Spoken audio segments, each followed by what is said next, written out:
Bosomeda etosu emienu yamamu nyina adwo anwumre kase ya nsaka ye omamu nsam ahwama hodro so nsam agudie mu nsam ye special reports ya abrekro no an so no adwadie mu nsam ka ho na ye de ebeso modorwe baako ya edi anim ensam ye de ebram no de edi ka na edi tie ne ye de ba na de edi akotene wo mu no eni anim nsam eni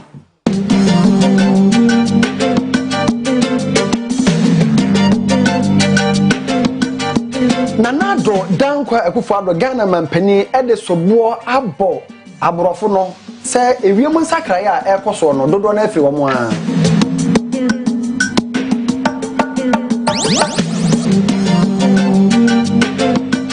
Osofo ohwe bambo nsam so de atudwa se CCTV cameras bobo mantama hodro ni nyina mu ya omode hwe bambo mu nsam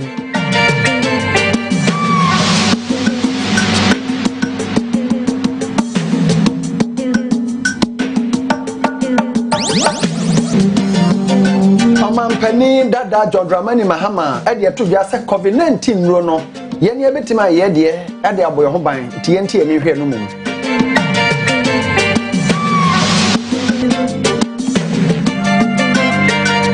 na ya de mobekọ amanone Nigeria memu amane ayensa ka kire mu a nipa bonfo bi ditu ahye won ho akosuapon wa Abuja mu afa ni pension adomu mu a chechefo nan eka ho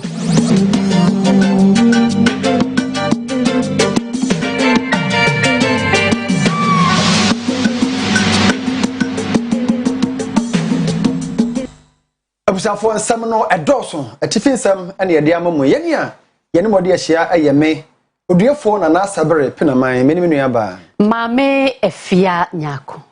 Abusafo nsam no eni yede kan de atomanim dada se Ghana mampani na nado dankwa ekufado ewo Scotland a omo ye nhyiamu a wato din COP26 na hono de atodwa se ohwe wiem nsakra ya ekoso na abrofo no ka ho pa sense emusie dodo na ekọ wiem no womo emu a wom wohamu abupen aduokron ensia no aka ho a wiem sakraye no eteteye no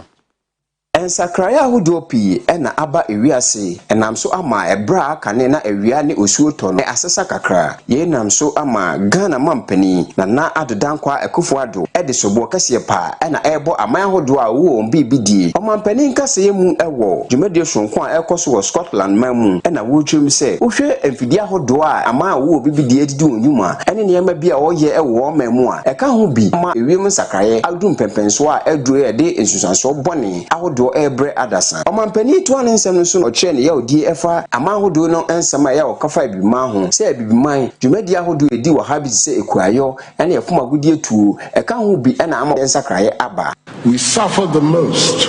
because our agrarian and resource-driven economies are peculiarly susceptible to the effects of climate change, and our capacity to withhold its shocks is weak. Agriculture, water, energy, and the extraction of mineral resources are essential drivers of developments in our countries, but at the same time are characteristically sensitive to changing climate. The African Development Bank has stated that the continent will need some $3 trillion United States dollars in mitigation and adaptation by 2030 to enable us implement our nationally determined contributions. The obvious question arises as how do we in Africa finance these commitments, especially as our socio-economic development continues unfortunately to be low. The Almighty has blessed our lands with abundant natural resources, and it would be wholly unfair for the world to demand that Africa abandons the exploitation of these same resources needed to finance our development and help us to cope better with the threat of climate change at a time when many countries on the continent have only just discovered them. The development and industrialization of the wealthy nations of today were also hinged on the exploitation of the natural resources. This development came came at the expense of pollution and the emission of greenhouse gases. Even today,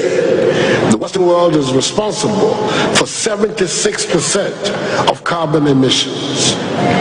Ghana acknowledges the importance and effects of climate change and the urgent need to combat it, and we acknowledge equally the importance of protecting our development. We believe that a balance must be struck and maintained between our social, economic, and environmental imperatives. Mampani wie ne nsem no twe ne ye odi efa bosha ahodo a amaya wo bibidi ehye bimaya bepem sabre ontimi eni so no. We're naturally very disappointed by the failure of the wealthy nations to honor their commitments of making available $100 billion annually to the poorer countries to assist us in the fight against climate change, and by the unavailability of the technology transfer that will help us find sustainable ways of charting a path out of this existential crisis. Those same nations are, however, insisting that we abandon the opportunity for rapid development of our economies. That will be tantamount to enshrining in the global community inequality of the highest order, a totally unacceptable conclusion. We must find a solution that is equitable and fair, a solution that levels the playing field, a solution that recognizes the historical imbalances between the high emitters and low emitters. Ghana therefore supports the call for debt for climate swaps, which will address a multitude of issues in one fell swoop. Let's use this summit as a turning point to create a more prosperous, greener, and fairer world, which maintains the balance between the social, economic, and environmental requirements of all nations of the earth, rich and poor. Yadikasiabano Elcomra Shibe Fiona, Asante se ahodaso, and the Bema said the Bayan or mine bamboo some. Ebe to me a painting was swafo, ya her mine bamboo and some so honorable Albert Kandapa, or the Atuja watch him say, what have Mantama Horror or Mayumuna, Cropon in your day a hinter refidie, ye CCTV cameras nibi, Abo Bobo Bomiami and Ninan Airshare, na Aquati and Mimusam Sadia Baye, Nadia Becosubiano or Mubuno. Now what church ma say, over post station Hodra or Mayumu Hanai, Edia Samu Nukradi or Maquanity, and as what to me a yam and cameras and no any tracker, the Bibi Coswa or Mubunan Penifoguson so, yes, I said the Akano Ebenebi. It's so crucial to the point that when government promised to get all police stations connected via CCTV camera, it was quite an exciting time. I want to ask the minister, can you give us a timeline? When will this project be complete? So that every police officer sitting in every police station, any police station in this country, will feel that he's connected to a particular emergency center and his life is protected by the state. Thank you. Yes, I'm not security. The state of the project in which CCTV cameras were to be fixed in all police stations across the country. Thank you. Yes, Honorable Minister. Right, Honorable Speaker.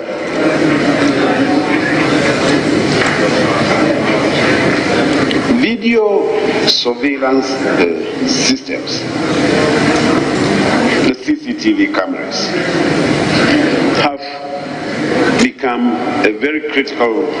security tool for monitoring, providing real-time surveillance, and aiding security agencies to effectively identify and also to respond to security threats all across the world. Mr. Speaker, it is for this reason that the government of Ghana, through the Ministry of Communications and Huawei Technologies Company Limited, signed a contract as far back as 2012 for the establishment of of the first phase of the Integrated National Security Communications Enhancement Project, the Alpha Project Phase 1, which sought to install a network of CCTV cameras and cellular technologies to enhance the operational efficiencies and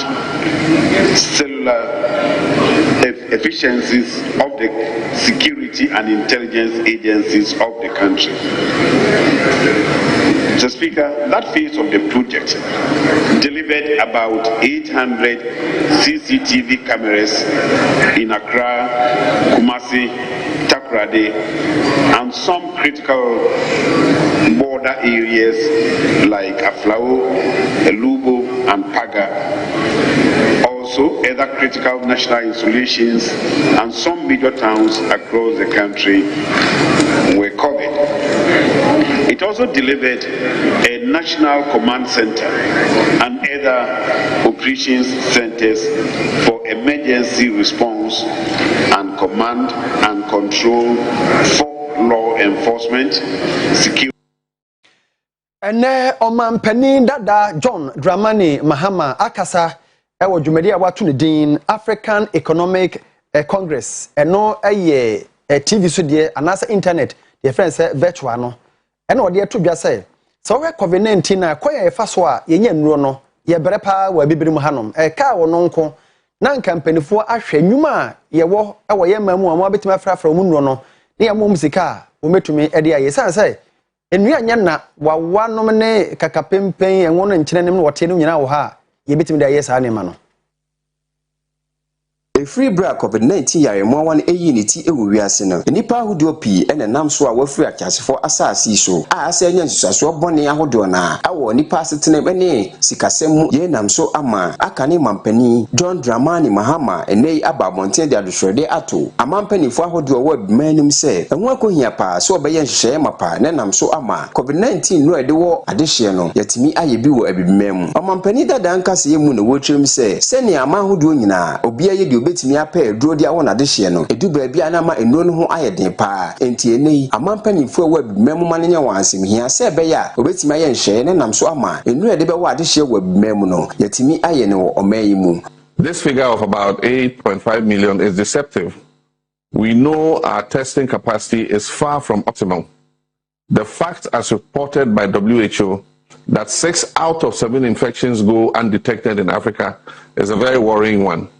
The WHO, as of the 10th of October 2021, estimated that the cumulative number of infections on the African continent will be in the region of 59 million by the same date. Coronavirus cases globally were over 241 million and had led to over 4.9 million deaths. The overall deaths due to coronavirus in Africa surpassed 216,000. Approximately 219 million people recovered from the disease. While the statistics remain favorable towards Africa, particularly regarding deaths,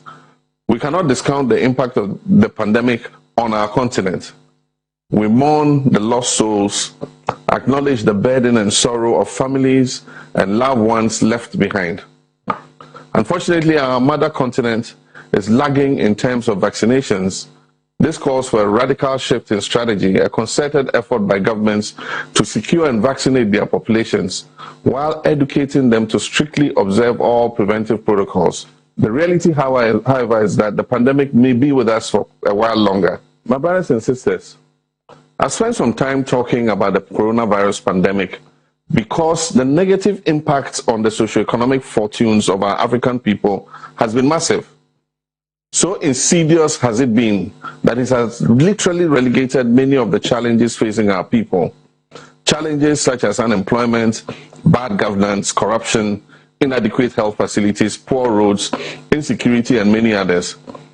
Furthermore, revenues have been heavily affected as the demand for Africa's commodities such as oil, coffee, cocoa, and tourism has sharply declined. Amampani dada John Dramani Mahama ewie ne nsem na woto se e wo se mampani fomane ye wasemia pa ne ba pomuden a otimi ye nhye mapa ne nam so ama ene adi anim no yare bi ni ti a ansan kofa oyeni ama. The development of vaccines by several countries on different continents should inspire Africa to look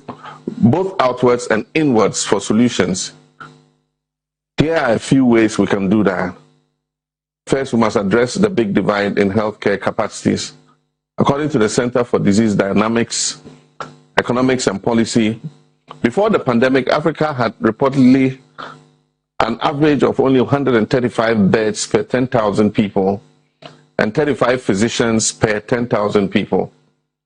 More economically developed countries, by contrast, have 10 times that number of physicians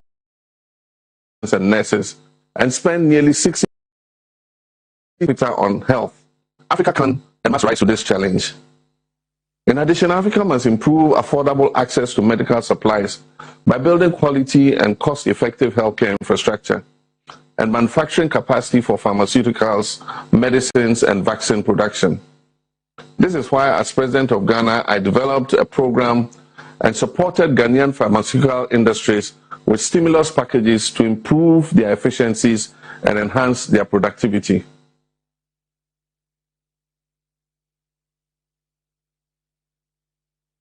Ye ko akoma dan techimai quantum pon so asem afiri ho banye dare ho sampa ni nyina ne se nkwanhia esi ahomachi ama nipa duonu mienu eprepre mu ode pa ne munsia de kran na wato anananom ewo ensiedo kwamra fempon manso KFM ye yensentuo ni a obeto aso amaye. Akwanhyia yi si wo tachiman ene akomadan kwantempon so odomankoma bo onipa no obowuo ka ho na se ekoya akwanhyia wu a eya pa na mom eja hyehye ebeka ho a na yedutwam ene dai nipa nsia ena ahye dwerebe a wonhunu wonipa ban emu aduonu mienu eprepra awogu ayaresabia wo kire se ehyen na efri nandom edinani a kire kumase be se ahomache nonan oduru akomadan bia wabo pempim a aposifo ejina ehwe se ka akoniabadie wo fa emra eso no ena American tenta na wo hyenkani no aso anu nti oduru police checkpoint ho no wantumi anyina tibrekese edema posi sadom awo offenso akomadan ene DSP JC Ajiman ekire ebre ene kwanya akwanhia no efa so esiye ahomachina basu bi free. According to President, we were free. London side and Eba. Now, I'm going to the team. I need to see you. And I'm going to also at Orange Committee. I'm going to do my commandant for us. There were police checkpoints. I want to follow you. I will hold your house. You say, if you know what you can temper. I'm about to want to have a share. Thank you. When you want few or more. But you are not there 10-20 meters. Na kia rhino towing car and so apatifio. If you are putting one anyone who answer that way, they are called kia rhino no more. Let me not talk panche. A tall honor a jatomu if you front side. A jatomu front side. If you do not try, you got it in paper. If you know what to like a car there, that 22 there. Omtini Pierre, Omatria, but from the Omnamiasi. But if I bear 6 year, Oma she Asa, the looking at card, essentially, which if I bear 6 year, Oma she your recognition.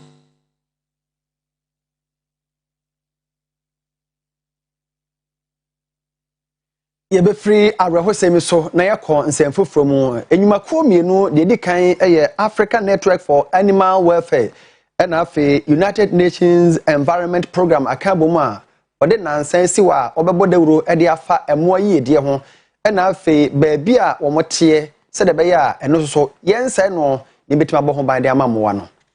Dr. Kwaku Afriye wono na Minister for Environment, Technology na afi Innovation na ewodwumadi na se no na wo kasa na odutu dwa wo che se omukomabo ni nyina ebeye emmoa wo bebemamu yie die ho nsem no mo ba bebeka se de beye ne nyina bekọ yie de ama wo mu eno na wo che se akane no na mmoa hodo bebre wo ho na ye hu wo mu na so nei pabone fosam ene nipa suba bi ntine mo ni nyina wo hu bi aye mmoa kakra na mfie ye de se nto be nyina afamu de so betimi abo emmoa kakra aka yonka ye mu no enso so ho eban the Africa Animal Welfare Conference no ye dwumade bi ekoso afia no bia no mahia ahwe se emmoa ye die enso ebekoso na ya de dwumade di nipa ahodo afiri aban mu ebi so ye akyerkyerefo na afi nipa ahodo bebre na etimi behia aban mu nipa na businessmen and state agencies na behia no madwendwene eye emmoa ye die ho se be ya emmoa wo bebimam mu so no ebetumi atenase ne ne nyina ahoye de ama wo mu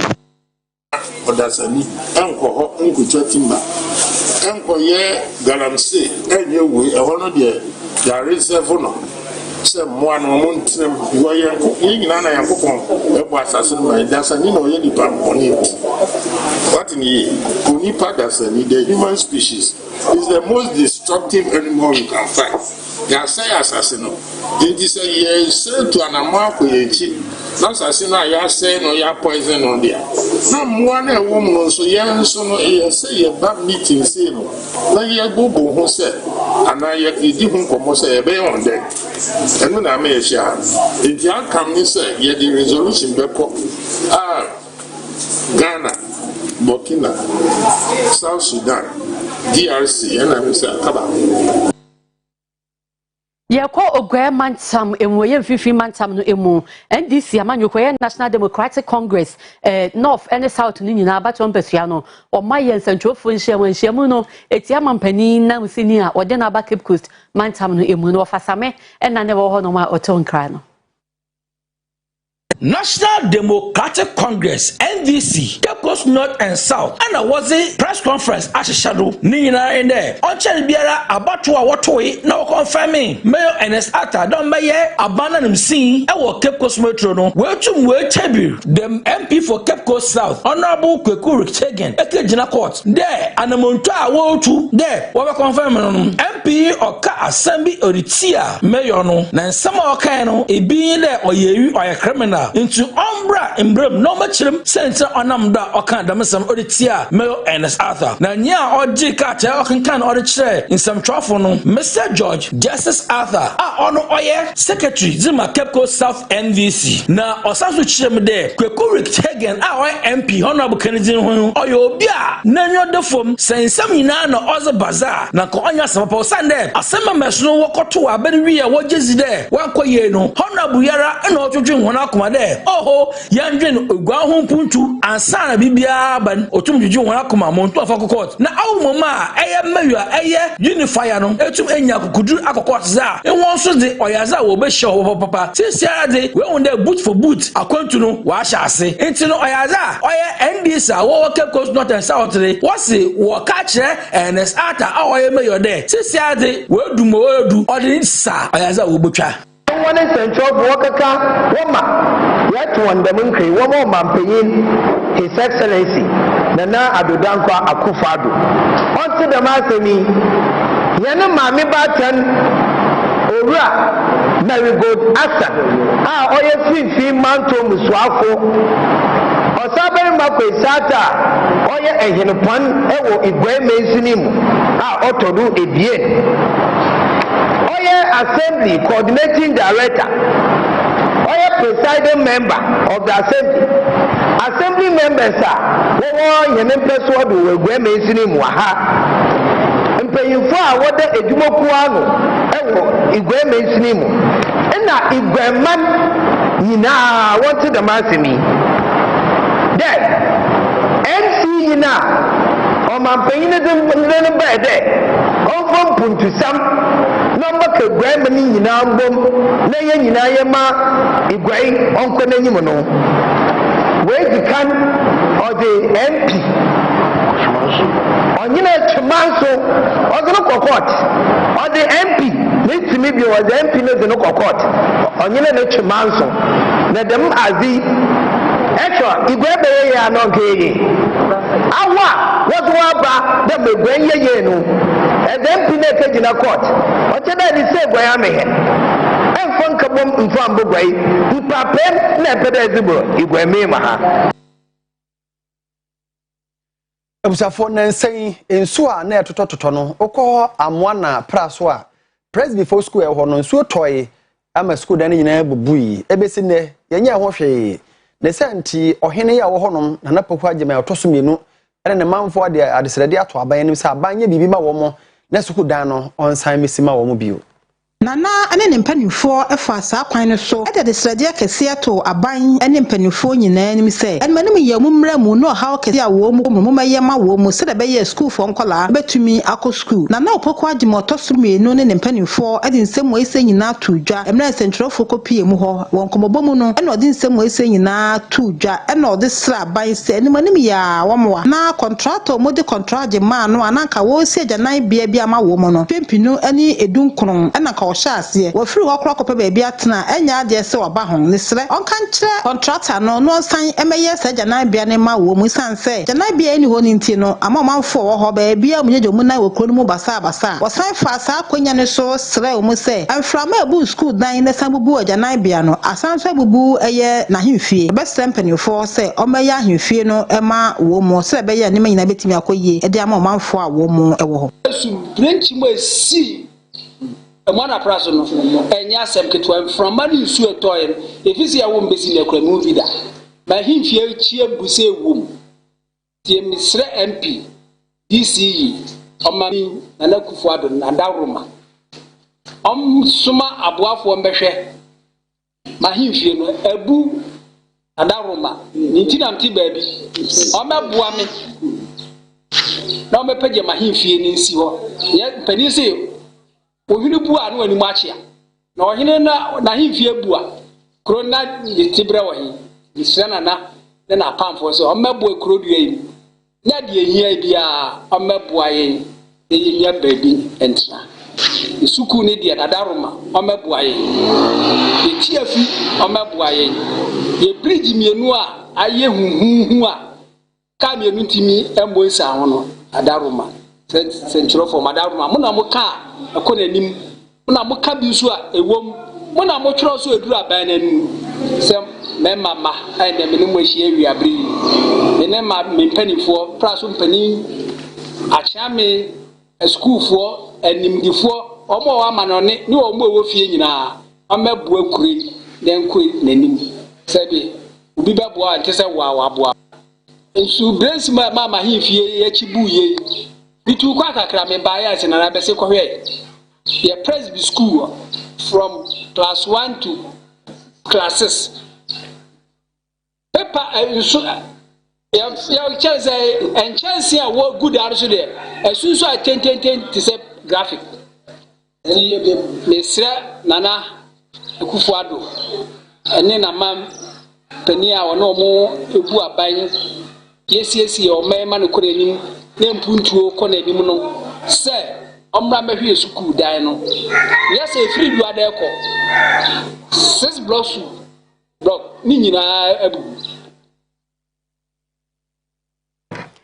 Yes, it won't some any nipa and just sorry for queer charismatic miracle chapel. Yeah, what Genasia, a walk quite a so croupono emu, and the confano chabaya sabia carboma, or my young church, an entity, ye faco cram home, a diama one sorry man, ninano, a faco cram yare, ye tonu fumo as he say, a general chemina, a woman emo. Asori anidi ede the charismatic miracle chapel a war a great ene edunase entemo said ye nimo no bosumi etwa mu ye October bosumi no na ewiase nyina to asi ho ede bo breast cancer na say yare a eto ma no fumu kokram wo de bo ho edawro eno enam so e ma asori to so ene konfanochi abanya resabia kan wo ho bomu eye breast screening eye kasatwe bebre ede ma asori ma said be ya obetena se apomodi no so ede won kwa na amen na nan eno to di si hɔ no di sɛ adwumadie wei ukuada yawada ɛna efiada empanifo ɛbɛkyerɛkyerɛ kasakyerɛ de fa sɛdeɛ diabetes ɛna afei sciatica yare ɔnam so kyerɛkyerɛ manfo nnuane a wɔbɛdi na nnwuma bɛboa nipa apɔmuden nyinaa wɔ yɛn ho dwuma ɛde ma asɔre mu a ɛbo ɛyie paa kwasiada breast cancer ho nkɔmɔ ɛna wɔdi yɛ wɔsan so ɛyɛ breast screening nso so ɛde kan ho na Dr. Adwoasare wɔno ɛna ɔyɛ doctor wɔwɔ kɔmfo anɔkye abanyare sabia the oncology directorate wɔno kasa bebree kyerɛ asɔre ma no ɛfa breast cancer ho sɛ ba deɛ ɛyɛ yare na ho suo ɛne sɛ wonya bi kura deɛ ɛbɛyɛ ɛne sɛ de bɛyɛ abɛhunu sɛ de wonya bi no wɔkyerɛkyerɛ nneɛma bebree afei sɛ de bɛyɛ wonya bi kura deɛ wobɛyɛ na wotumi atena se ɛde wo nkwa na amene ɛnsɛm bebree ɛna Dr. Adwoasare wɔka yɛ ɛbra na asɔre kɔsoɔ ɛna wɔbɔɔ saa nkɔmɔ wei sɛ ɛde twerɛ asɔre ma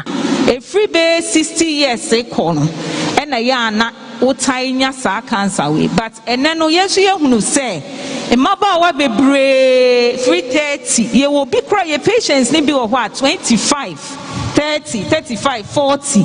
ɔmutumi nya cancer ni bi nti enyema na sesa kakra first de nanka yɛ mpanimfoɔ ne tanya but say no younger generation na na sɛ mmabaawa no nso tumi nya bi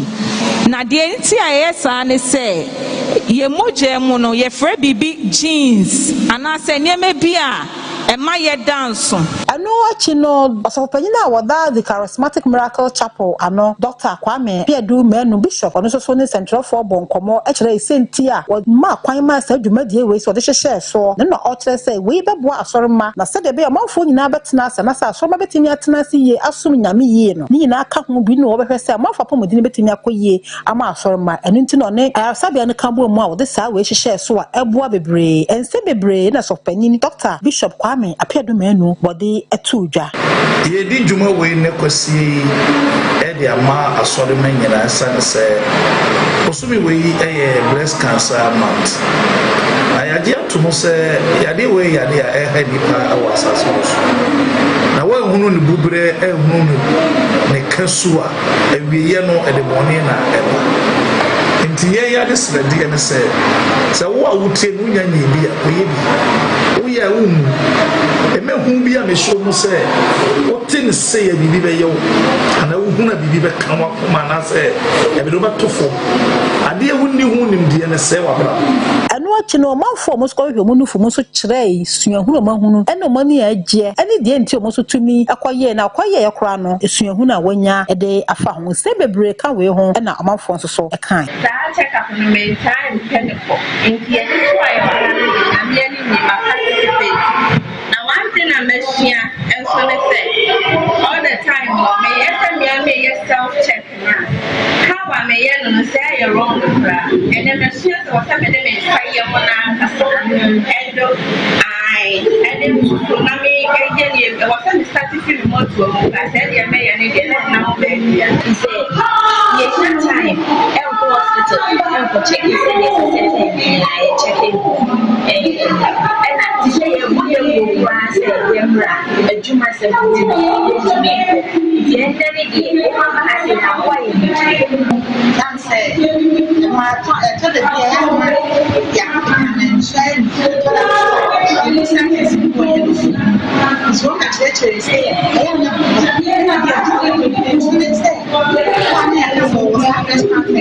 it's not a good enough better so yeah it won't have a connection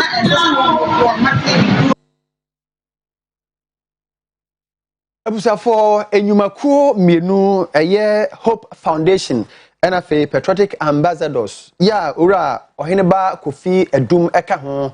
aka bomu a womo adi dwuma so nko bi o nyankyere ne ase ni nyina ne se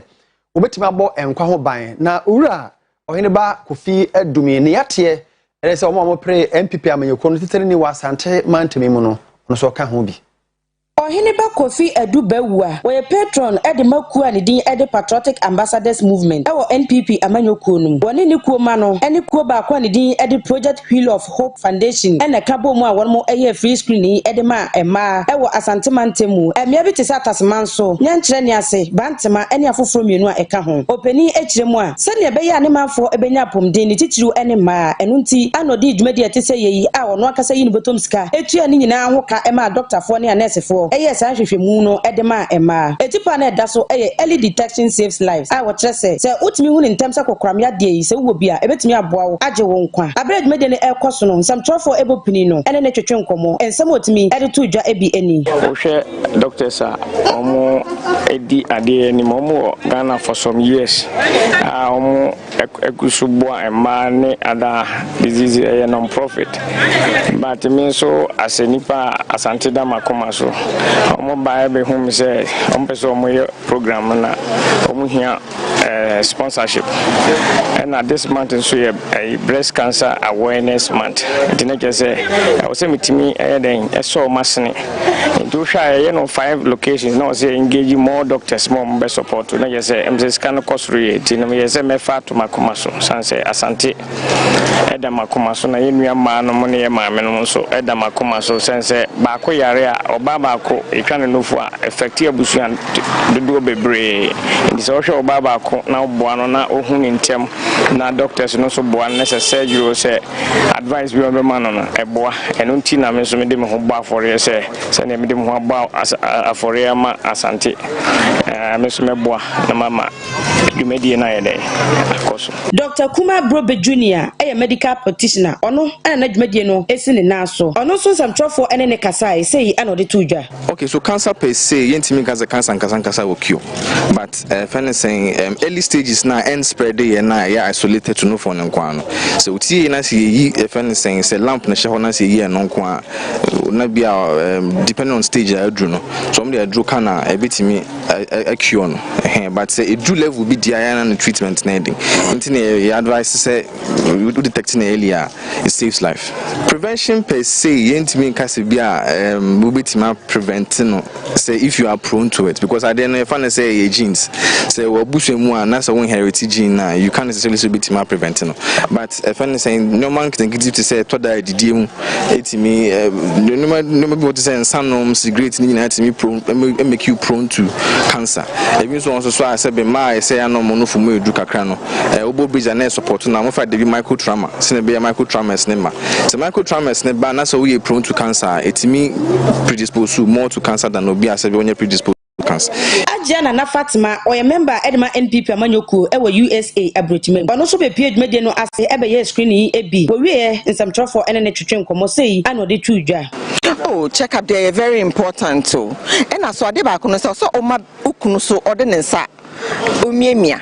Oh, so ukunu miemia every time. Difference be more otumi hu men ferry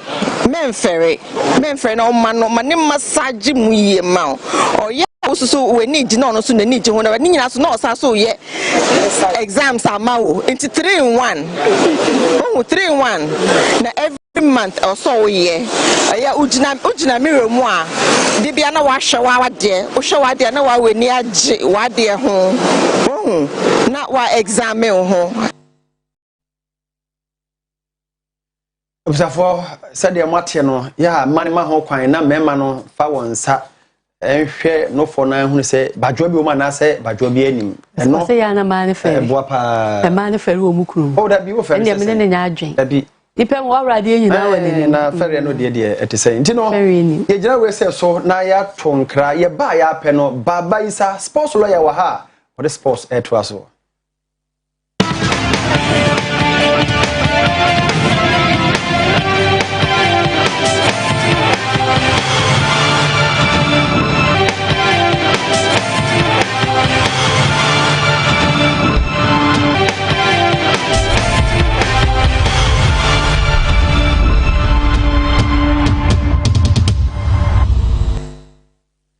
Emerson say agudie mu nsem anwumre yensa aka no yede to aso emamo enkofo nkroso nsem ene afisem ene abobo no a yede eba yebesa ase afisem no the sports lawyer ni the only sports lawyer in Ghana football ye call Dr. Prosper Nati Ogum na so ye oy coach emakuma ase krobia asante kotokone philosophy wa chichim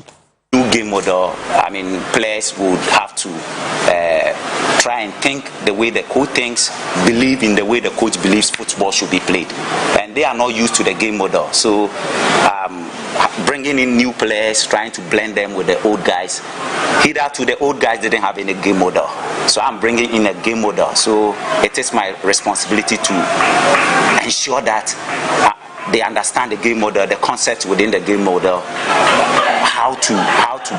get it defensively and offensively. All right, since Dr. Prosper Nate Ogumnete say on a philosophy is a players no de bon beto form na fe agro football, entertaining football no etimi eye adwuma or blended the old and then the new together. Kumase Krobia Santeko Kotinene na ekese yonko the Continental Club Masters phobia was we shall build a strong foundation with our colors red, gold and blue. Omonso kasama for oparia do be kaya omni Legon Cities game no obi antimi amfa ball anto ne yonko atena o se enye good starts Emma Akrat for start way and an hour more paying to work hard and be a 3 points, but at the end of it all, 1 point in even though the wish was to fight for the 3 points, not on Saka 1 point. I think we'll say the 1 point is better than losing everything. But what it represents now to us is we have to continue to work hard. We create the chances, we have to convert them, and those are the ones that will get us the point or maximum points in the games that we play. So we'll continue to work on it. We have accepted the challenge. They will want to make a name for themselves. They will come at you, but we will always have to be ready and prepare very well. Then we'll continue from strength to strength. I'm going back to training. Coach has spoken to them. We have discussed the players and the technical team. It is something that they are going to go back and continue to work on it again. Then we will have to get better than we were in the Legon City match. Ye konko fun kroso na fedin ko fun kroso nsem no atoa so ama yenko Thomas Tuchel na so ye oremu a me no ka say mamu FF ni Chelsea efedi kanaba na we obi amfa ball ento ne yenko atena o se ayebida na ye de gina twono ano wono ayebida ani previous worker oyeye o Paris Saint-Germain no na ma Chelsea enya gidie e wono mu eno achi oda wo mu a wo nya gidie e wono mu nyina ase enti Thomas Tuchel. Well, you need also a bit of luck. I mean, we all know that you cannot win Champions League by pure planning or pure like whatever. Yeah, planning and the combination of planning and quality is not like this. You need also a bit of luck and that it's meant to be and that you catch a momentum. So I'm very grateful where I am, and I think like I am right now in this place because of my experiences in other clubs and with other teams before.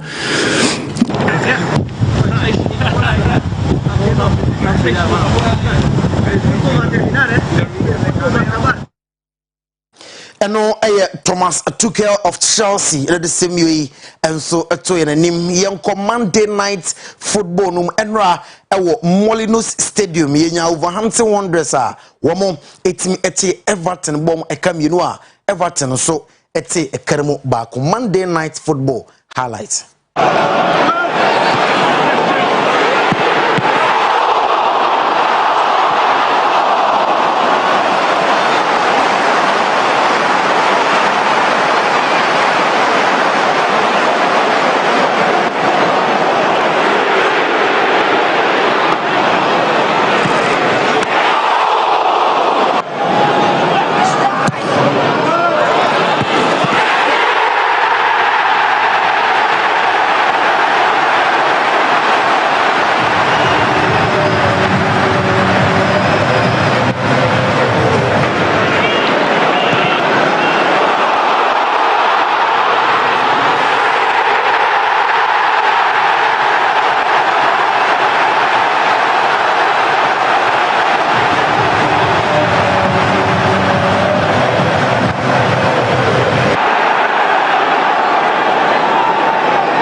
Right, inti anyumre yenyina Rafa Benitez nkugua enra unyaye ewo Molino Stadium no so na fe yamfa agudie mu nsem no ensi the sports lawyer ni only sports lawyer in Ghana football tin baby a original ni dia kare nyina fake itwe ho aba ye ba oduefo Nana Sabre woni maame efie nyako at international news etoaso ama ya crowd.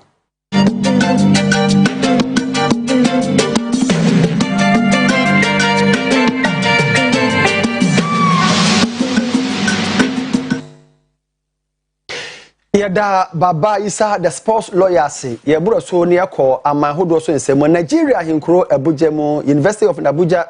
ne ya tede se nipa bonofo bi de tuo akọyire ni pension do mo asia akyerɛkyerɛ for lecturers enan enso ka ho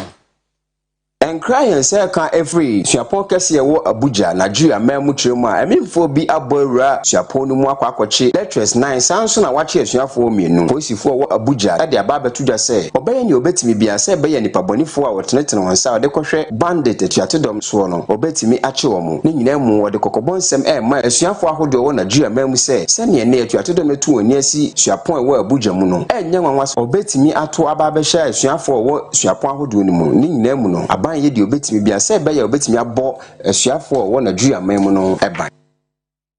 ye wie kasebo no e wo Brazil na ho amane ayensa ka kiremu a ye dumujafo enkron ye omuguso a eye nteteye no chesene ma nkoyie ama enipa nkron ni na atwa nananom e wo ensiedu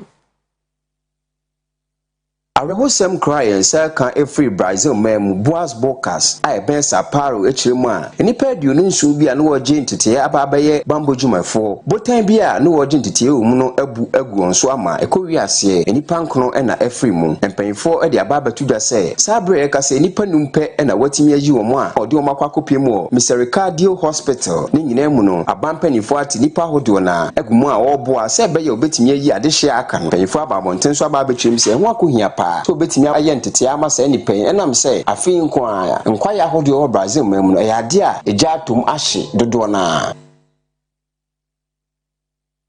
yes na me ya de kasebo ne ma eye Newman College Department of Nursing wose ye mfanto woni say abamu kratasam nyina eni anesefo mpanimfo kratasam adimu ese wontete anesefo no mo ne University for Development Studies UDS Tamale Nkrabata no na atokesa nurse Nkrabata bia opese woye bi no woko Newman College Department of Nursing na omoye ntete no e de mawo ebi nso kra wo Nkrabata ni bi mu dada na apese woye degree e ka ho eno so akwanya e wo ho mawo wose amane ha wose bia woye adwuma omo online course ho ho no me no beye saa so na weekend ye na wotwe wie ye de ho na regular no so e ho no e ma wonti bra na beje ntete ye pa beye pa bene e beye na asini a wo so beba mfaso ama omman no wo so wotie kire so amane ha omo hostel any boarding facilities e ho na akwanya wo so obenya scholarship any loan na ni nyina beboa ama wotimi age entity ye na wo Newman College Department of Nursing na omo wo Kumase atwemata chiman Kumasi atwemata chiman ya ebe kwada so